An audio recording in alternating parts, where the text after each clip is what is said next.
الله يعلم ما نحمده ونصلي على رسوله الكريم اما بعد فاعوذ باللہ من الشیطان الرجیم بسم اللہ الرحمن الرحیم۔ عزیز ساتھیو، آج جمعے کا بڑا معزز دن ہے اور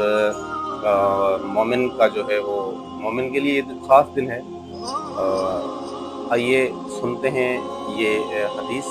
رسول اللہ صلی اللہ علیہ وآلہ وسلم کا کیا فرمان ہے۔ امام مالک نے ابو بکر بن عبد الرحمن کے غلام سمی سے خبر دی، جنہیں ابو صالح سمان نے، انہیں ابو ہریرہ رضی اللہ عنہ نے، کہ رسول اللہ صلی اللہ علیہ وسلم نے فرمایا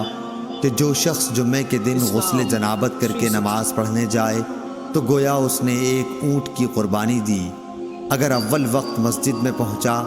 اور اگر بعد میں گیا تو گویا ایک گائے کی قربانی دی، اور جو تیسرے نمبر پر گیا تو گویا اس نے ایک سینگ والے مینڈھے کی قربانی دی، اور جو کوئی چوتھے نمبر پر گیا تو اس نے گویا ایک مرغی کی قربانی دی، اور جو کوئی پانچویں نمبر پر گیا اس نے گویا انڈا اللہ کی راہ میں دیا۔ لیکن جب امام خطبے کے لیے باہر آ جاتا ہے تو ملائکہ خطبہ سننے میں مشغول ہو جاتے ہیں۔ صحیح بخاری حدیث نمبر 881۔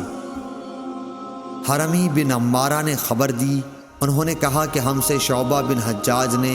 ابو بکر بن منقدر سے بیان کیا،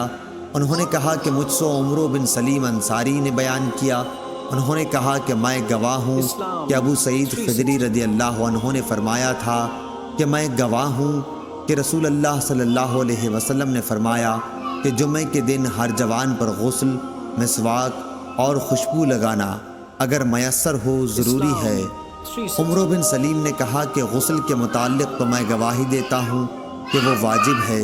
لیکن مسواک اور خوشبو کا علم اللہ تعالیٰ کو زیادہ ہے کہ وہ بھی واجب ہیں یا نہیں، لیکن حدیث میں اسی طرح ہے۔ صحیح بخاری حدیث نمبر 880۔